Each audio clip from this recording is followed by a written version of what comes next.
where people are from. Putting that in the chat as well. We are going to be talking about dementia, as Lisa said, and specifically we're going to be talking about that communication with people with dementia is key in our service and our care to them. So to just get us off with some sort of housekeeping things, as my disclosure statement, I'm not selling a product. I don't have a conflict of interest with the organizations putting this on. And I do, again, thank you all for having me. It's an absolute pleasure to be here. So our objectives today and our time together is we're going to talk about understanding brain changes that affect communication. As a nurse, as an executive director, as an administrator, as a pharmacist, I would think that that is actually paramount to understanding and communicating and working with people with dementia, is really understanding what happens in the brain, what changes are taking place, and how that affects how we work together. And as you can tell, I talk a lot with my hands, so that can be challenging via Zoom. But again, just feel free to give me any feedback that you need to via the chat. I really am used to doing this live with people that I can see. And so my communication with you today and our time together is super important to me. And so the more you communicate with me, the better this presentation will be. So learn also how to apply tools that work with those brain changes for successful communication. We'll talk about some of those. We'll identify 5 steps to connection and the order in which they should be implemented. And we'll recognize the value of using templates. Templates may be something that you're used to using. It may be something that you're not used to using. And we'll definitely talk about that and how that can be a useful tool for you. So just as a quick self-assessment as we get going this morning, what function does the hippocampus have on memory? And if you could just type that in your answer into the chat real quick, I would love to hear what you feel like the function of the hippocampus is on memory from everybody. Anybody would like to add that in there? If you don't want to answer that one, the second one is which temporal lobe functions the longest? So I'll give you a hint. It's either the right or the left. So which one do you think functions the longest? And then the third question is to put the following in steps of order. Verbal, emotional, physical, visual, and spiritual. Which order do you put those in? Awesome. I love seeing people put it in there, what your answer is. And we'll definitely get to those as we go. Thanks so much, everybody. So some people are saying the left, some people are saying the right, some people are saying learning and memory. I'm assuming that that is for the hippocampus answer. Yay. Long-term memory.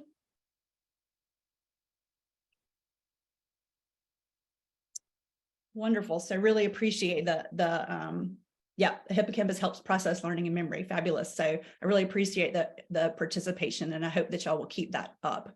So just real quick, we can't necessarily put this in the chat, but if you read this, what does it say real quick as you glance at it? Most people, when I do this live, they say it says a bird in the bush. And some of you may be saying it says a bird in the bush. If you look at it again, really closely, it actually says a bird in the bush. So I use this as I get started to say that perception is reality. And so for many of our seniors, they may say that they're experiencing something, and we may be looking at them and saying, that's not right. But their perception is the reality. I want to tell you a quick story as I get going that just happened this past weekend. My brother-in-law was at a state soccer match playoff that was his child was in. It was a really big deal. Actually, there were lots of other people in it. And he was sitting it's really hot here in Charleston, South Carolina. And so he was sitting on the tailgate of his car so that he could have a little bit of shade when this car pulled up in front of him and blocked his view of the game. And so he was sort of grumbling about the car blocking his view and frustrated that somebody hadn't been more considerate of other people and where they were sitting and watching the game. And a couple of minutes later, he realized that number one, there was a bus that was blocking the handicap access to the park where they were.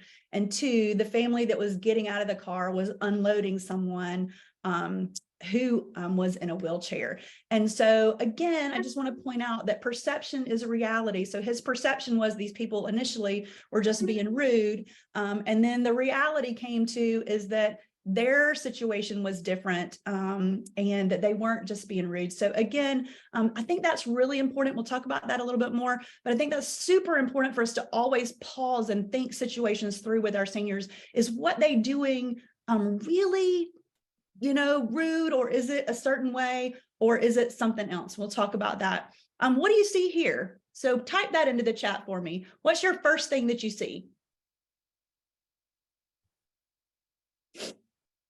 Good. A lot of people are seeing good.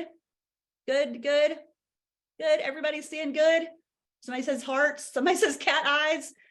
One person so far has said, oh, a couple of people have seen evil. Yes, so good or evil. So again, I just use that to illustrate that perception is reality and we see different things, right? Yeah. And so again, just a quick, easy reminder. Yeah, some people are saying evil and good, good and evil.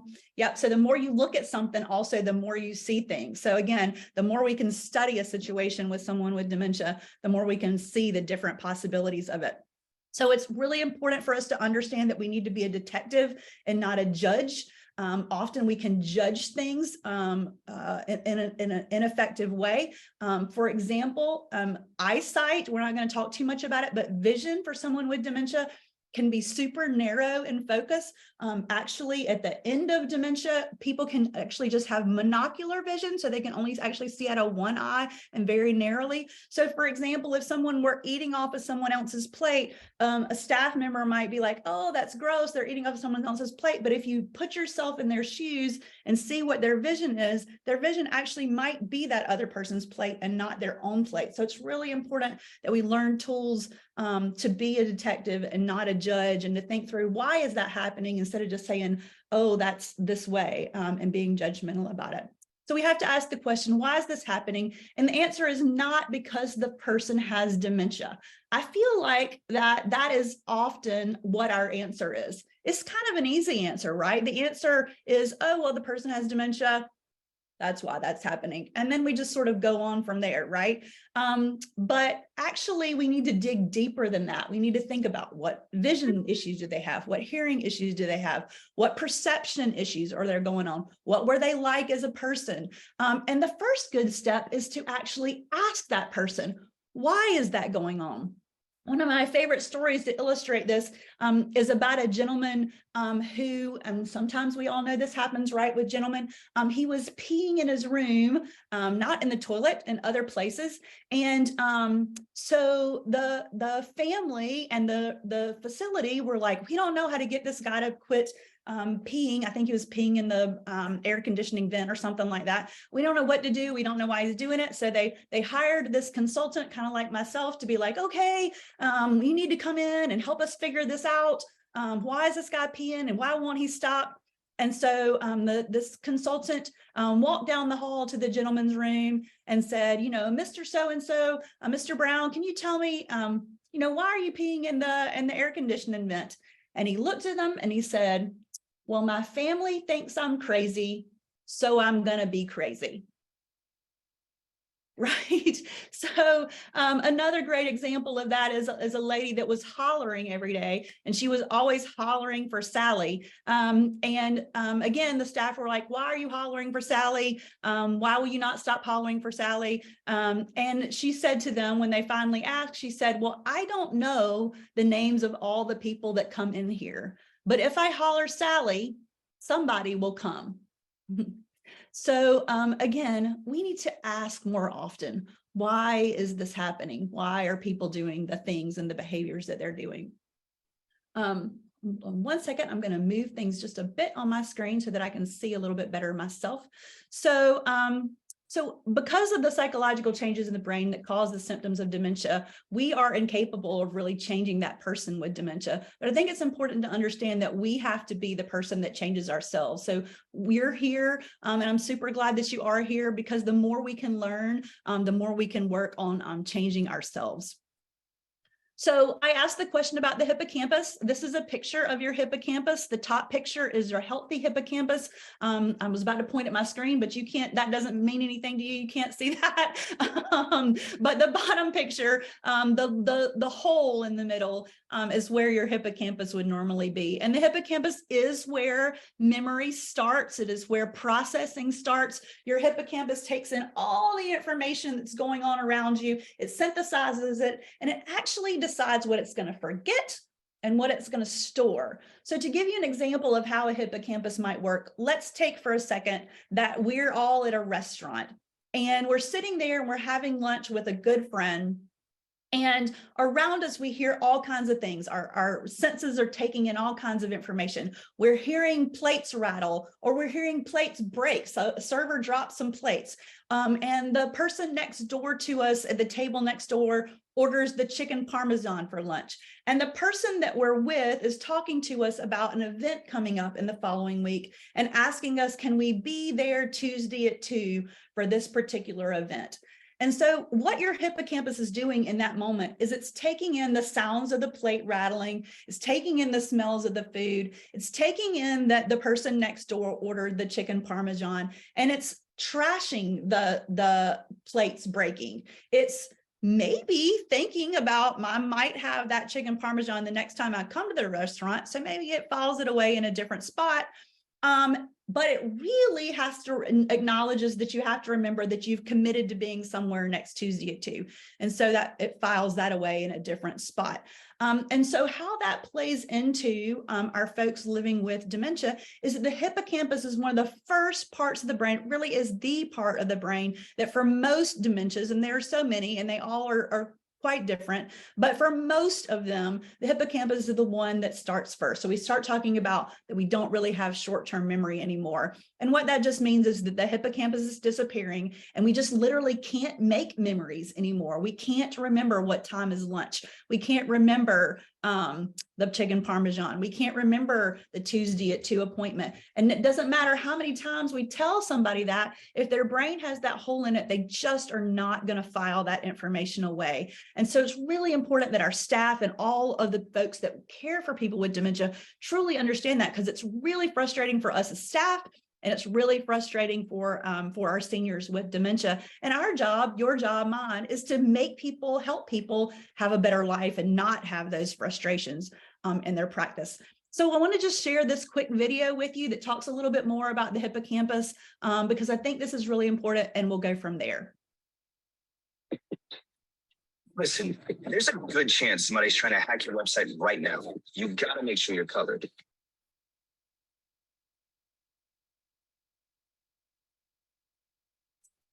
On September 1st, 1953, William Scoville used a hand crank and a cheap drill saw to bore into a young man's skull, cutting away vital pieces of his brain and sucking them out through a metal tube.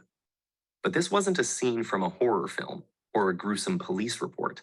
Dr. Scoville was one of the most renowned neurosurgeons of his time, and the young man was Henry Molaison, the famous patient known as HM, whose case provided amazing insights into how our brains work. As a boy, Henry had cracked his skull in an accident and soon began having seizures, blacking out, and losing control of bodily functions. After enduring years of frequent episodes and even dropping out of high school, the desperate young man had turned to Dr. Scoville, a daredevil known for risky surgeries. Partial lobotomies had been used for decades to treat mental patients, based on the notion that mental functions were strictly localized to corresponding brain areas. Having successfully used them to reduce seizures in psychotics, Scoville decided to remove HM's hippocampus, a part of the limbic system that was associated with emotion, but whose function was unknown. At first glance, the operation had succeeded. HM's seizures virtually disappeared, with no change in personality, and his IQ even improved. But there was one problem. His memory was shot. Besides losing most of his memories from the previous decade, HM was unable to form new ones, forgetting what day it was, repeating comments, and even eating multiple meals in a row. When Scoville informed another expert, Wilder Penfield, of the results, he sent a PhD student named Brenda Milner to study HM at his parents' home, where he now spent his days doing odd chores and watching classic movies for the first time, over and over. What she discovered through a series of tests and interviews didn't just contribute greatly to the study of memory, it redefined what memory even meant. One of Milner's findings shed light on the obvious fact that although HM couldn't form new memories, he still retained information long enough from moment to moment to finish a sentence or find the bathroom. When Milner gave him a random number, he managed to remember it for 15 minutes by repeating it to himself constantly. But only 5 minutes later, he forgot the test had even taken place. Neuroscientists had thought of memory as monolithic, all of it essentially the same and stored throughout the brain. Milner's results were not only the first clue for the now familiar distinction between short-term and long-term memory, but showed that each uses different brain regions. We now know that memory formation involves several steps. After immediate sensory data is temporarily transcribed by neurons in the cortex, it travels to the hippocampus, where special proteins work to strengthen the cortical synaptic connections. If the experience was strong enough, or we recall it periodically in the first few days, the hippocampus then transfers the memory back to the cortex for permanent storage. HM's mind could form the initial impressions, but without a hippocampus to perform this memory consolidation, they eroded like messages scrawled in sand. But this was not the only memory distinction Milner found. In a now famous experiment, she asked HM to trace a third star in the narrow space between the outlines of two concentric ones, while he could only see his paper and pencil through a mirror. Like anyone else performing such an awkward task for the first time, he did horribly. But surprisingly, he improved over repeated trials, even though he had no memory of previous attempts. His unconscious motor centers remembered what the conscious mind had forgotten. What Milner had discovered was that the declarative memory of names, dates, and facts is different from the procedural memory of riding a bicycle or signing your name. And we now know that procedural memory relies more on the basal ganglia and cerebellum, structures that were intact in HM's brain. This distinction between knowing that and knowing how has underpinned all memory research since. HM died at the age of 82 after a mostly peaceful life in a nursing home. Over the years, he had been examined by more than 100 neuroscientists, making his the most studied mind in history. Upon his death, his brain was preserved and scanned before being cut into over 2,000 individual slices and photographed to form a digital map down to the level of individual neurons, all in a live broadcast watched by 400,000 people. Though HM spent most of his life forgetting things, he and his contributions to our understanding of memory will be remembered for generations to come. So I hope that that was useful to you. There is, I don't know if you've ever seen it before or not, there's so much packed into that video for us to just sort of take apart and really focus on. A couple of things for me to point out. If there's something that really stood out to you, if you would put that in the chat that was just like an aha moment, or oh, or yeah, I was reminded of this, please just put it in the chat so that I can see what was meaningful to you about that video. A couple of things that to me that are important about what's in that video is the part about how memories are made with the hippocampus. So the more we repeat something, so you saw that can pop open, the little toy pop out, the sort of shock that that HM had as he had that experience. And the more he processed that, the more it happened over and over again, the more it was encoded in his memory. Just like, for example, if you were back in that restaurant another day and you smelled that Parmesan, that chicken Parmesan that somebody else had ordered, that piece might sort of come back because of that olfactory sensation. Might trigger that memory, or the plates dropping, even though you've sort of forgotten that. Those kinds of things might trigger that memory. So thanks. Somebody says so much to wrap my mind around. Yeah, it's a lot to wrap your mind around. So again, that repetitive nature is one of the things that I think it's important for us to remember to help people sort of continue to make memories, even as their hippocampus is disappearing. The other one is this one, the picture that is up on the screen about the procedural memory and the understanding of motor retention. Somebody says that understanding motor retaining information memory happen in different parts of the brain. I think that is a huge thing that we all don't understand well enough, and that we really need to, because we can use that as a tool to work with people with dementia when we otherwise might think that they're not really capable of doing a whole lot. But that procedural memory is really important. It also helps us understand why people can still do some things they do. So for example, people can still drive a car much longer than we often think that they should. And the reason that they can drive that car for the most part is because they're using that procedural memory or that motor memory. So for most of us, we know when we get in our car where well, nowadays we're pushing a button to start a car. We may or may not have a different gear. We used to move a gear shift here, right? Or on the steering wheel, right? Nowadays that's all different. But the point is that it still is this sort of rote memory that happens, and that procedural memory, that motor skill. Yes, somebody said it often works with people that have had a stroke. Absolutely. So that repetitive nature is important for them as well. Helps to build back their ability to do things.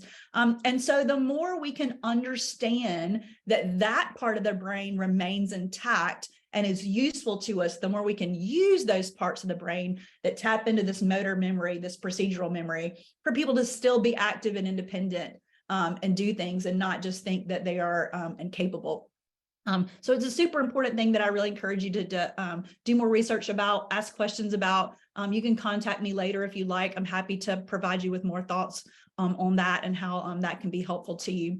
So just a couple other things to pull out of that video. So they talked about that there are two kinds of memory. So knowing that, so knowledge of facts.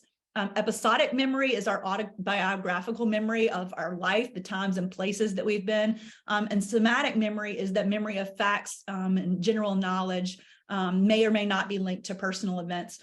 So those are the things that we frequently ask, right? When we ask those mini mental questions, the MOCA questions, we often ask, who's the president? What's the day of the week? All those things. And those are, in fact, the parts of the brain that are diminished earliest on. And so people can't remember those as well. But the knowing how, the procedural memory we just talked about, those do last longer and can be automatic. And so we can use those to help people still be successful in many parts of their daily life. Another part to understand about how the brain changes is that the language center has huge changes. And so that other question that I asked you about which temporal lobe lasts the longest is that if you hold up your left hand, it's really lovely. It makes this nice L shape that we can all remember. The word language starts with an L, and the temporal lobe also is on the left. So language is on the left, and rhythm and rote and music and cuss words and socially inappropriate behaviors and words and things are on the right. And so language, the left side of the brain, starts deteriorating first. So we can't find the words that we need to express ourselves as easily anymore. But what remains the longest is that right side of the brain, which is, again, rote things that we do. So repetitive things that we do.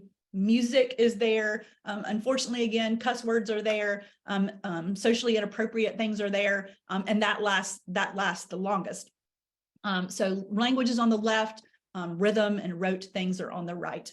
The other part of the brain that I don't think we talk about quite enough that I just want to acknowledge really briefly is the amygdala. So the amygdala is the part of our brain that controls our emotional responses, and it does help with the hippocampus with memory storage, but it typically is what we call our fight, flight, or fright mechanism. It's sort of the part of our brain that keeps us safe. So it's constantly taking in all this information and deciding how are we going to respond to it. Are we going to lash out and fight with somebody? Are we going to freeze and not move? Or are we going to sort of shrink away in fear? And there's a good reason for that. It's designed, again, to keep us safe.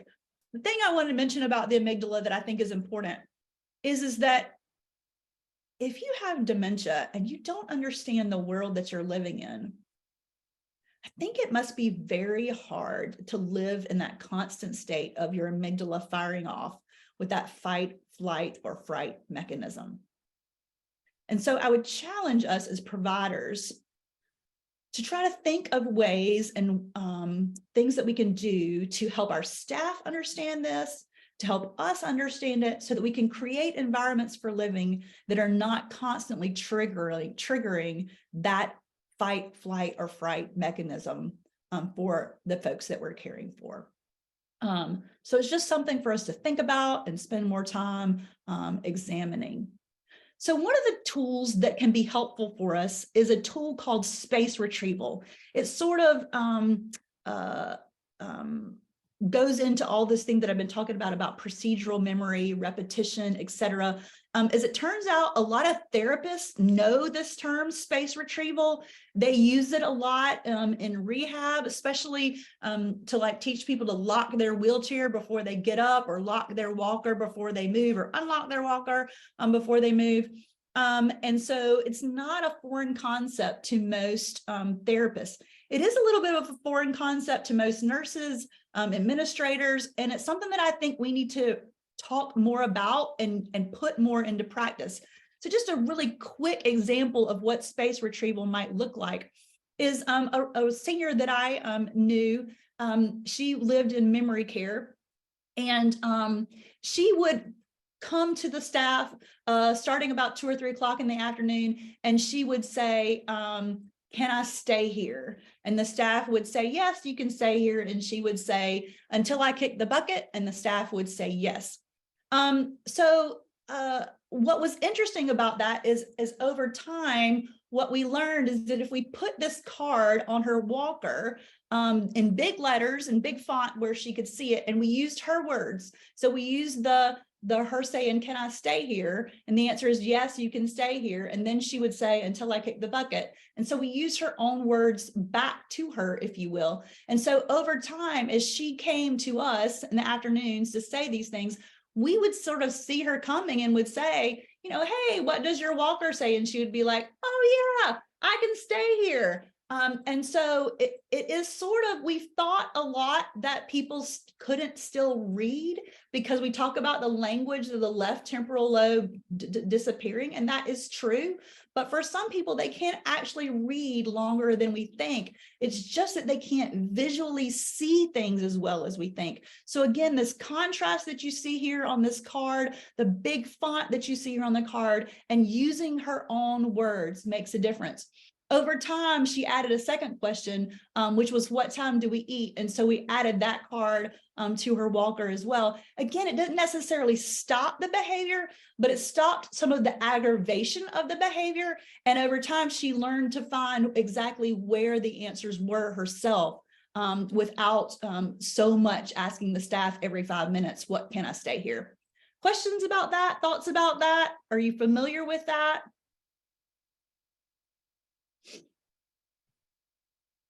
I'll look for your answers in the chat in just a second, but I'd love your feedback on it. Thank you. So one of the other objectives that I said that we would talk about is how we go about making a connection. And the way we go about making a connection is really important. And I just want to acknowledge that this is really, a lot of you have heard Teepa Snow speak, or people that work for Teepa speak. This is really Teepa's method of making a connection, but I am definitely a follower of Teepa's. I've worked with her in several different fashions. And so, yes, somebody says they've done that before with residents. Amazing, very nice. Somebody says they're very familiar, does work. It happens a lot in assisted living. Yes, thank you for that feedback.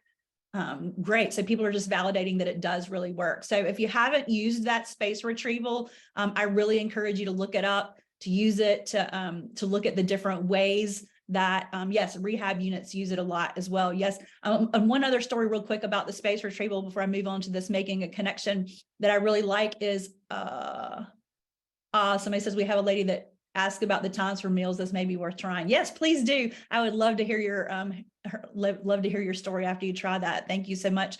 But another one, this back to the rehab part, that is a way that somebody used this, is that they had a gentleman who was having trouble swallowing with his meals. And so they were trying to remind him to take a bite and take a sip, to take a bite and take a sip.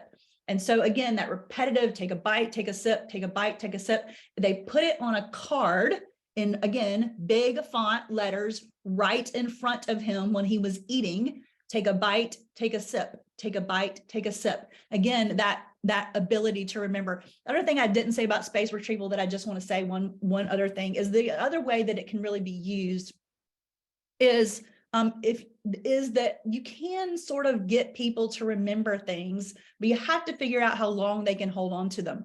So for example, if I was doing this in live with y'all, I would actually move myself as I was doing it. And I can't do that on the screen with you, but I'll just try to explain it as best I can. So what you can say to someone is, for example, my name is Karen. I can wait 10 seconds and I can say Donna was the last person that tapped in the chat here. We've used written notes that are helpful. Donna, thank you. So if I were to say to Donna, Donna, my name is Karen, and I wait 10 seconds and I say to Donna, what's my name? Donna may or may not be able to say Karen. Hopefully she can after 10 seconds. And so then I might say to Donna, Donna, my name's Karen, and I'm going to wait 20 seconds. And I'm going to say to Donna, what's my name? And she may or not be able to say Karen. But the point is that I'm going to keep backing up, if you will, the same question, the same answer using the same words, and keep backing up in time to see how long Donna can retain that information. And the goal is to do it. And this is actually a paid therapy technique that you can use to help people, again, remember things that they need to remember to help them function. And so again, space retrieval is super important. Your therapists are using it. We can use it in our nursing and in our assisted living practices and all sorts of other places as well. So back to the making a connection. Visual, verbal, physical, emotional, and spiritual. It's really important that we understand that visually people's vision is affected and impacted by dementia. People's hearing is not. People lose their hearing. We know that from other things, but dementia does not cause them to lose their hearing. Dementia does cause people to lose their vision. So they go from being able to see peripherally out to here to being able to see very narrowly. And as I said earlier, almost binocularly or monocularly. And so how we create visuals for people is really important by using color, by using fonts, by using contrast, by framing things. There's all sorts of information about using Montessori techniques with people with dementia that would be a whole nother class that we could do. But framing up someone's plate with different contrasts and colors, not having white plates with white food on it. We all know that. We're not always great about doing it. So all that visual stuff is really important. So as we're making a connection, as we're approaching people, it's important that we visually make a connection with them first. So it actually isn't that we say, Karen, before we get to Karen, we actually want to be in Karen's visual line of sight before we then say Karen, and make that connection with them. We want to make sure that we've made that visual and that verbal connection with Karen before we touch her. Because as we know, if we touch someone before we've made that visual and verbal connection, that's startling, that can be scary, that can create a trigger reaction in and of itself. And then lastly, we want to make sure that we're making that emotional and spiritual connection first. And I really feel like that this should be basic knowledge that every person that works in the world of senior care has before they ever start working in the world of senior care. Why is that? Why is this so important? Again, it's because I want everybody that works with seniors to be successful. And I want the seniors to have great relationships with the people that are caring for them. And to me, this is one of the foundational tools of how we approach and work with people that can make people successful and have a good day. Questions about that? Concerns about that? I hope that you're teaching that in your communities and in what you're doing. And if not, I'm happy to help. So the key to good communication is to really know the person. It's really important to know what their triggers are. I know a lot of people are talking about trauma-informed care these days. Also just what words the person likes to use, what name they like to be called. My husband's grandmother had Lewy body dementia, and we all called her Nanny. A lot of people called her Miss Jordan. Her first name was Evelyn. What was interesting is as her disease progressed, she went from people calling her Miss Jordan and her reacting to that, to being called Evelyn and her reacting to that. And then in the late stages of the disease, she actually told us that her name was Evie. Not one person in the family knew that she'd gone by Evie, but as it turned out, apparently as a child, she had been called Evie. And so literally she regressed in terms of who she was. So again, it's important to be able to say to someone, I am Karen and you are, and ask, are you Miss Jordan? Are you Evelyn? Are you Evie? Is really important to know that person. Let me just check in the chat real quick. So this someone saying that giving the staff an album called Get to Know Mom is really important. There's lots of things that you can use to say what is important about me. And I think that that's really important to have pictures, to have things in there to help the staff and people really know that person super well. Absolutely. Thank you so much, Christine, for sharing that. So we use constantly two types of communication. We use a verbal communication and non-verbal communication. So nonverbal communication, I think, is actually more important than verbal communication as we're taking care of people with dementia, again, because language starts going away. So those cards we were just talking about, making eye contact, being mindful of our body language, matching the emotions on our face, actually, that should say, to what's going on with them. So we don't want to walk in a room angry, frustrated, sad, because if we do, that's what we're going to get back from someone with dementia. So what we put out is likely what we're going to get back. One of my favorite Teepa Snow stories that she tells is about a gentleman who was trying to get his wife to brush her teeth. And he was demonstrating brushing his teeth, right? As a matter of fact, I keep a toothbrush handy for just this reason. I don't know if you can see my toothbrush here. And I actually encourage staff to carry a toothbrush around in their pocket if you're providing personal care to people, because you can do an example for people and it helps them remain independent longer. The story that Teepa tells, though, is about a gentleman who was trying to get his wife to brush her teeth. And he was saying, I need you to open your mouth. I need you to open your mouth and brush your teeth. And but what he was doing was what he was doing, right? He didn't have his mouth open, but he was saying, I need you to open your mouth and brush your teeth, right? And so what she was giving him back was, I'm not brushing your teeth. So the more we can actually live into the example and do for people, the more handy they will be. One of the things that I often encourage my staff to do is to sit down and actually eat something in front of someone. The more someone can actually eat. I know COVID has made that not as possible as it used to be. But again, the more we can do as an example for someone, the more they're going to continue to be able to do for themselves. So we can also use templates to help guide our residents or our seniors to do what they want to do. And we'll talk more about templates in a minute. With verbal communication, we want to be specific with our invitations. We want to be concise in the verbiage that we're using. We don't want to change the language. If we have to repeat ourselves, we want to repeat ourselves after a little bit of time that we've given somebody to process the information. We want to try to use a verbal cue with the information. So if I were to come in someone's room and say it's time for lunch, but you couldn't process, again, the words of it's time for lunch, and I said it's time for lunch, now you more likely understand what I'm talking about than if I just use words. So again, talking with our hands is also a real technique that I think it's important for us to all learn and just automatically do on a regular basis.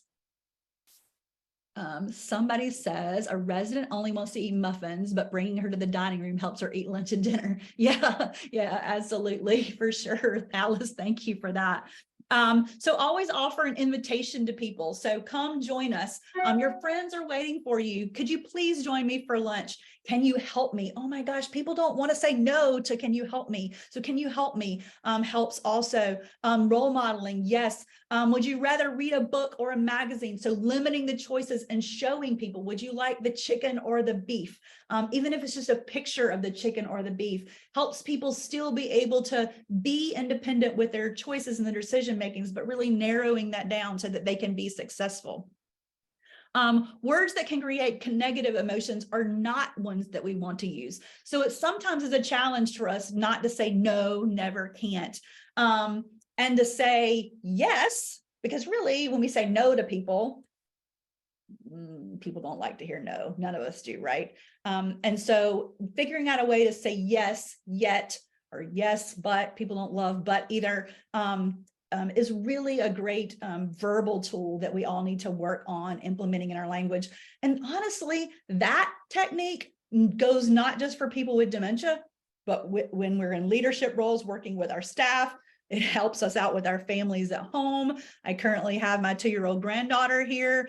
She doesn't like to hear the word no, frankly, very much. So if we say yes, in 5 minutes, or yes tomorrow, or yes whatever, then that elicits a better response. Always asking permission. May I tie your shoe for me? Let's cut that up for you. You don't want to ask questions you don't want to hear the answer to, right? So we don't necessarily want to say, are you ready to wash? Because the answer is probably going to be no. So let's wash your feet. Let's do this. I mean, and listen to them if they say no. But as again, we can't allow people to be neglected either. So it's a fine line. I want to just quickly address, and I want to make sure that I'm getting to everything, but I want to quickly address this idea that we have in all of our collective vocabulary about redirecting. Every time I lead a presentation with staff and I ask about what do you do in this situation, what do you do in that situation, every time the staff by none say, oh, we'll redirect. And I just want to challenge us to think about that for just a minute, because there's nothing necessarily wrong with that answer of redirecting. But more importantly, I think that we need to validate what the person is telling us. If someone is saying, I want to go home, we don't just want to say, oh, there's I Love Lucy on TV. Why don't we watch that? To me, that's kind of the equivalent of saying squirrel,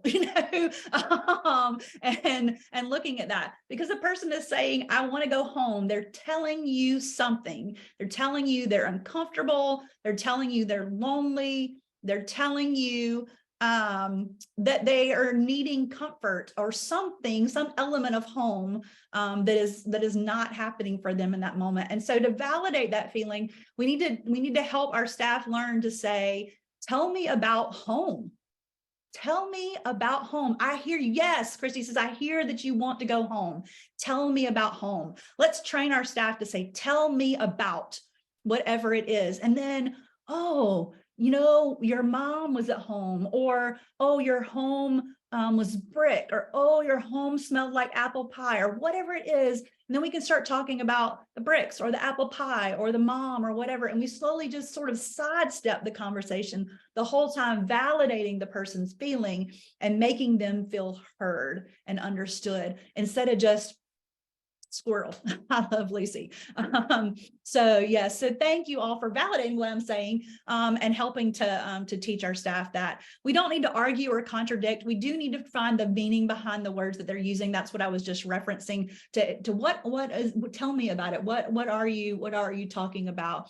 And also remembering that people tend to lose nouns. So we tend to use she, he, they. There's a whole thing about pronouns these days. But the more that we use the pronouns versus the actual words, the more people get confused about who we're talking about. And so it's really important to sort of not use the pronouns as much, but actually use people's names to help people remember who we're talking about. Really, really quickly, because we're going to run out of time, I want to just mention again that the right side of the brain stays in the longest, and music is in the right side of the temporal lobe. And so also the more we can use music as a tool or a tactic to care for people with dementia, the more successful we're going to be, the better day they're going to have, the better day that we're going to have. We used to have a gentleman who each morning, he loved classical music. He had certain songs in classical music that he loved. And so every morning before we woke him up, we went in, we turned on his music really softly. It started playing classical music for 30 minutes. And he listened to that classical music for 30 minutes before we ever tried to really wake him up or get him out of bed. If we didn't do that for 30 minutes, the morning and the day was going to be a disaster. So yes, music is language. It really is important that we all incorporate this more firmly into our practice on a regular basis. Oh, I skipped a slide real quick. So some tunes cause the release of serotonin and dopamine in the brain. It helps us feel happy. It can have release and make us feel euphoric. We all can think about songs that do that for us. Also, there's certain music that can make us feel sad, that can help us when we're feeling depressed, or aggressive songs can help us release anger. I have been known to roll my window down and crank up my radio or my iTunes when I'm upset about something, and just drive down the road, hopefully still under the speed limit. Yes, music can change an unhappy situation into a more pleasant situation. Absolutely. So again, the more we can use music, not just when the music therapist comes in, but again, incorporate it into the day-to-day life for our seniors and our staff, the better off for all of them. There is actually an Institute for Music and Neurologic Function, and she talks about that music is really complex. It actually hits all the different parts of the brain. And in the slide here, she talks about the amygdala. It sort of hits that fight or flight mechanism, can kind of calm it down, but it immediately gets that person's attention, especially like if you're in a grocery store or somewhere like that. There's all kinds of theories about how stores use music to keep us there and keep us shopping, believe it or not. And so we can use it more. It can relieve stress. It can release anxiety and agitation. It can do the same for us as caregivers. It can help to create connection, create a renewed sense of identity. We can use it for movement and breath control. A lovely, lovely scene in a movie about music and memory is this lovely scene where a husband and wife are singing together the song that was their song. And they're singing the song together. You can just see the connection that they're having that they otherwise weren't connected. And at the end of the song, the husband who has dementia says to the wife, "I love you." And I just think how special that must be for the two of them. So I'm going to get emotional about it there. Sorry. But that in that moment, they connected again and remembered who each other were, when otherwise the wife might not have felt remembered by her husband, just through the power of music. So the more we can use music, the better off we are. It's proven that soft dinner music helps with appetite. Thank you, Christy. Absolutely. Sounds like many of you are already using this in your daily practice, which I'm so glad to hear. So using templates to help guide residents and what to do is another important tool that we can use in our practice. So we can remind a person to do something by using a template. We can help a person locate something by using a template. We can provide reassurance. And again, it can help with maintaining independence. So this is just an example here on the screen of a template that we use as we may be air traveling. I love this picture of the security guards. They may or may not actually say anything, right? For many of us, as we go through security, the guards may or may not actually speak to us because we've watched the person model the behavior ahead of us. And there's like those yellow feet on the ground that tell us to do what to do. And there's a little stick figure on the glass there that tells us how they want us to raise our hands and stand in the machine there. So that's a template that we are all used to, and we can create templates similarly for our seniors to help us in our practice with them. So we could use something like these smiley faces here to ask someone how they're feeling. If they don't have the language to be able to tell us, they can perhaps point to it. We can ask them how that they like their coffee by, again, pointing to it, and when they might not be able to tell us. One example might be that if we're actually trying to have someone help us do something, right? So activity isn't just necessarily passive activity and fun activity. It can be doing life with us. So if we're setting the table, we can create a template for that of the placemat goes in front of the chair. Now, can you put your placemat in front of the chair? Now, can we put the napkin on top of the placemat? Can you put your napkin on top of the placemat? So again, that modeling and maybe even a picture again, my grandchildren are currently here and I have placemats with them that have an outline of the napkin, the fork, the plate, the cup, so that it helps them go and set the table for themselves before dinner. So that template that we can use for our seniors can be really helpful to help them maintain their independence as well. There's a lot of really cool, again, Montessori stuff that will help with that. And then like the example of the template regarding the plants. So a gentleman was overwatering the plants because his hippocampus didn't work. So he couldn't remember that he'd watered the plants 30 minutes ago, but the staff used a whiteboard to say, have you watered the plants? And they had him put his initials there when he had watered the plants. So when he came back to water the plant there again, they would say, oh, John Martin, look, you signed off. You already watered the plant today. Thank you so much for watering the plant. You know, and so again, just templates can be a helpful use for all of us. We have just a few minutes left. So I am going to show this video. This is a TIPA Snow video. I just want to acknowledge that, but I like this video because to me, it pulls it all together. It's her talking about taking care of someone who's very agitated, but I want you to notice how she uses verbal technique, how she uses nonverbal technique, how she uses those connective approaches we talked about. And I'd love to just have you put in the chat as you're watching this. What are things that you take away from this that sort of encompass what we've talked about in our time together today? All right.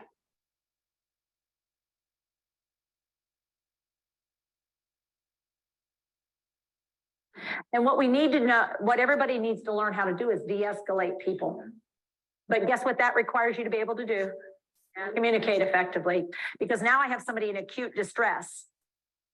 Unless you know how to take them down verbally and non-verbally, all you're going to do is increase their distress, which is typically what happens, which is why they end up with the EMS people, strap them down to the gurney and have to drag them up, quote unquote, because they reach maximum crisis. I walked in on a Saturday into a building one time. I was there to train staff, but nobody was in the place I was supposed to do training. And I heard down the hall, no, you got away, I'm telling you. And I thought, well, I bet I know where everybody is. And I went down the hall because, of course, when there's a a racket, everybody wants to check it out. And so everybody was down there checking out the racket. Basically, everybody was supposed to be in my class, I suspect. And there was a woman backed into a corner, and there were 4 EMS folks who were trying to move in on her. And staff said, "This is what we're talking about. She gets totally out of control." And they were all saying, calm down. Now turn to your partner. I want you to do this one. This one's a really popular. Do this. Calm down. I need you to calm down. Calm down. And I said, gentlemen, stop. Come here. I will handle this. I'm an expert. Now I'm going, oh crap. I hope I can do this. Okay, so I'm just going to pause it real quick. Did you see the really great example that she gave you just then of the verbal and the non-verbal? I mean, she was talking about that people are telling you to calm down. But in saying calm down in that way with that non-verbal, the non-verbal, if I was just saying this, that's not making you feel calm down, is it? Right. And so again, making sure that we're having our non-verbals with our verbals is really just super critical. But what did I know if I chose not to do it? She was already flinging her arms around. She had a cut on her arm from where she flung against the edge of the wall, and it sliced her skin because she was 89 years old. She was terrified. She was fighting them off, but she missed them and hit the wall because she didn't have depth perception. She was crouching down. She was trying to find things to throw. I mean, it was just going to get worse and worse. And I said, enough time. And I pulled everybody back and I said, you guys back off, quit watching. It's not a show. And they were all like, and then they hid so they could watch. I know what they did. Fortunately, I just got enough out of her range and I didn't really care. And I said, what's her name? And they said, Millie. And I said, Millie, oh, these people, all these people, every one of them is coming at you. Now, notice what I did. That's Millie. And I turned this way. Who's on Millie's side? I am. And I did what she was trying to do, only I was her champion. None of them. You get out of here. All you people, leave her alone. Oh, Millie. Oh, man, I can't believe they did this. Oh, God, are you okay? I got goosebumps. Yeah, because what do you want to do right now? What are you planning on doing right now? Absolutely taking my hand. Oh, my God, I cannot believe this has happened. Oh, are you okay? Oh, God. Good.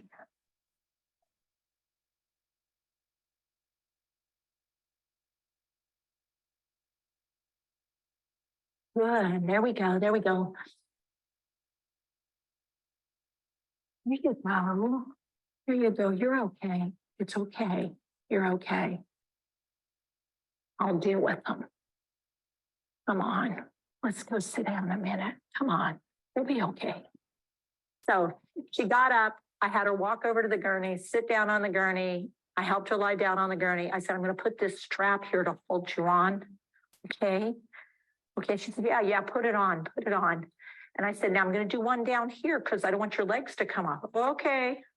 Okay. But I put the blanket up real high because you're cold. Why was she cold? Her anxiety was so high, she was freezing. She was freezing because she'd just been through this horrible incident. And so what happened is I said, here, come on, I'm going to hug you. I'm going to hold your hand. And I walked out with her. She got in the emergency vehicle, no problem whatsoever. They're like, how did you do that? Were y'all watching? I was really. So I just want to say that one of the reasons that, again, that's probably one of my favorite videos that TIPA shows. And yes, thank you. They are a lot of useful videos on YouTube that TIPA has graciously put out there for free to all of us. And I think that that one is a good one to use to process with our staff, because it is so eloquent in the way she really walks you through not only the steps of escalation, which is what she's talking about in the video, but really also even more just the verbal, the nonverbal, the way she uses, if you notice, she made a visual connection with Millie first. She never touched Millie until she'd made a visual connection with her. She used her body to, in a nonverbal way, to align herself with Millie. Then she made that verbal connection, and then she touched Millie using that hand under the hand technique, which is super effective as well. And then after that was when she made the emotional connection with her. So again, using those steps as a way that we work with people in everything, whether it's de-escalating a situation that's getting out of control or something else, just simply works. So you can find that easily on YouTube to use with your staff. And I hope that you will. So as a self-assessment, what function does the hippocampus have on memory? Many of you said it's where memory begins. If you said that, then you are right. And which temporal lobe functions the longest? It is the right side of the brain that functions the longest, not the left.